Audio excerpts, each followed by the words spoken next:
नमस्ते बच्चों, Mithila commerce academy में आप सभी का स्वागत है। मेरा नाम है विनीत झा और आज की इस वीडियो में हम लोग बात करेंगे BCom part 3 income tax subject के बारे में।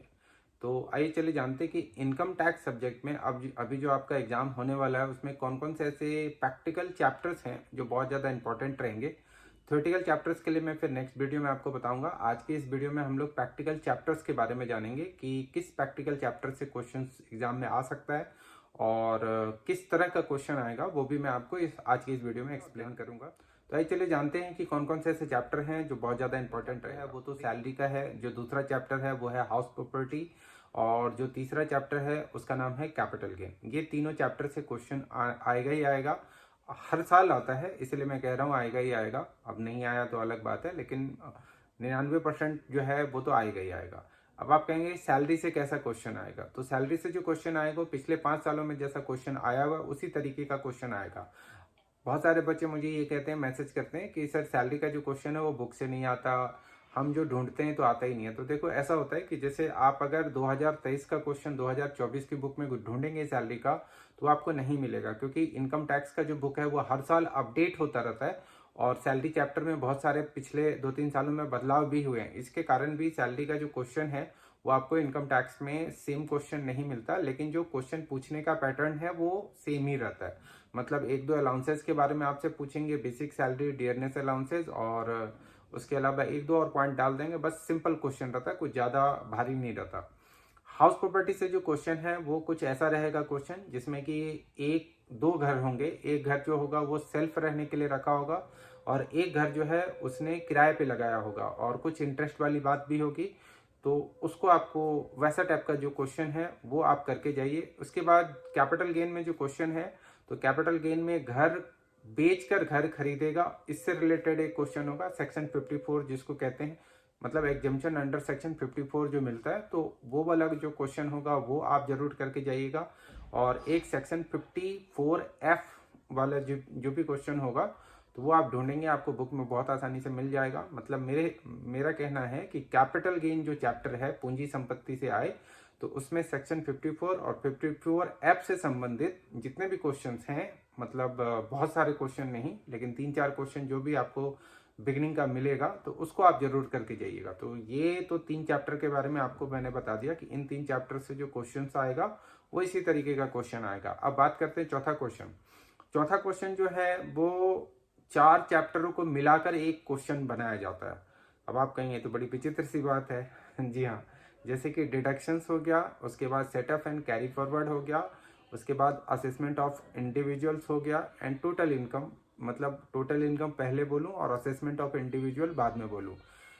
असेसमेंट ऑफ इंडिविजुअल का मतलब होता है कि एक व्यक्ति की कर दायित्व, एक व्यक्ति का कर दायित्व कैसे करके निकलेगा, तो वो वाला जो चैप्टर है वो हो गया। इन चारों चैप्टरों को मिलाकर क्या करते हैं, तो एक क्वेश्चन बना देते हैं और वही क्वेश्चन ज्यादातर एग्जाम में आता है। तो ये जो क्वेश्चन है, मैं प्राय जो मुझे जानकारी है बच्चे क्या करते हैं छोड़कर ही आते हैं। जैसे मैं एग्जाम के समय में एग्जाम सेंटर पर भी जाता हूँ तो मैं वहाँ पे बच्चों से पूछता रहता हूँ, ये क्वेश्चन बनाया, ये क्वेश्चन बनाया। तो बहुत सारे बच्चे कैजुअली कहते हैं ये कौन सा क्वेश्चन है, पता नहीं, इसको तो हमने बनाया भी नहीं, थ्योरी लिख दिया। और बहुत सारे ज्यादातर बच्चे तो मुझे यही कहते हैं कि 5 के 5 थ्योरी लिख दे लिया, कोनो दिक्कत नहीं है, ऐसे करके बोलते हैं।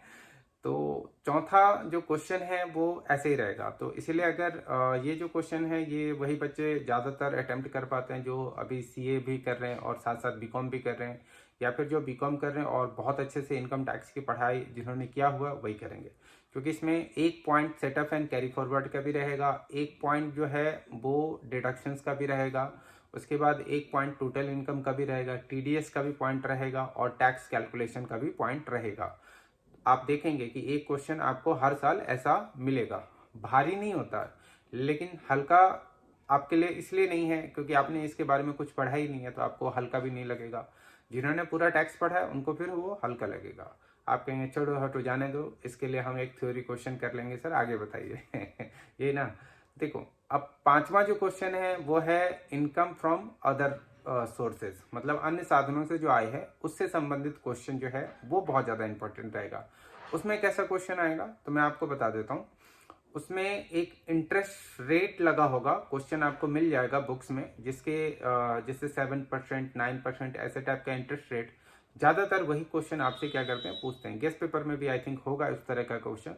तो इस तरह का जो भी आपको 2-3 क्वेश्चन आपको मिलेगा बुक में, तो उसको आप देख लीजिएगा, वो अदर सोर्स का क्वेश्चन रहेगा। अब बात करते हैं मिसलेनियस की। सर ये नहीं आएगा, ये नहीं आएगा। जनरली आया वो बताया सैलरी, हाउस प्रॉपर्टी और कैपिटल गेन, ये 3 बहुत ज़्यादा इंपॉर्टेंट रहेगा।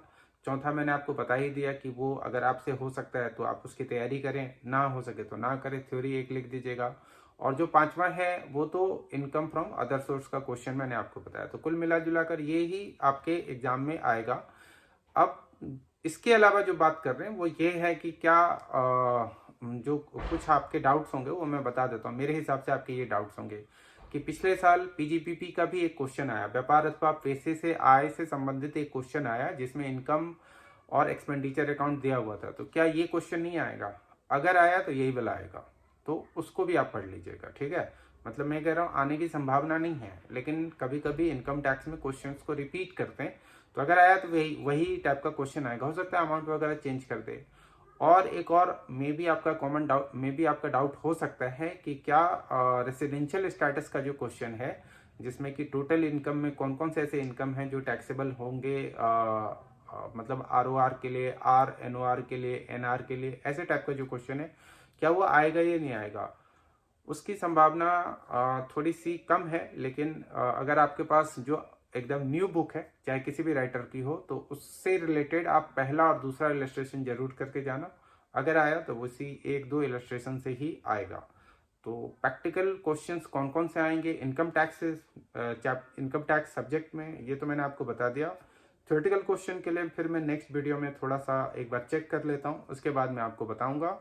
तो आज के इस वीडियो में इतना ही। आप लोग तैयारी कीजिए अच्छे से, और अगर आपको ये वीडियो अच्छा लगा है तो प्लीज़ लाइक दिस वीडियो और अपने दोस्तों के साथ शेयर भी कीजिए। और चैनल को सब्सक्राइब नहीं किए हुए हैं तो कर लीजिए एक बार। लेकिन आप कहेंगे अब तो मेरा 3rd पार्ट भी हो जाएगा। मैं एमकॉम के लिए भी वीडियोस बना रहा हूँ, वो भी मैं डालूंगा, ठीक है। तो सब्सक्राइब कर लीजिए और फिर मिलते हैं हम लोग नेक्स्ट वीडियो में। Thanks for watching this video. Good bye.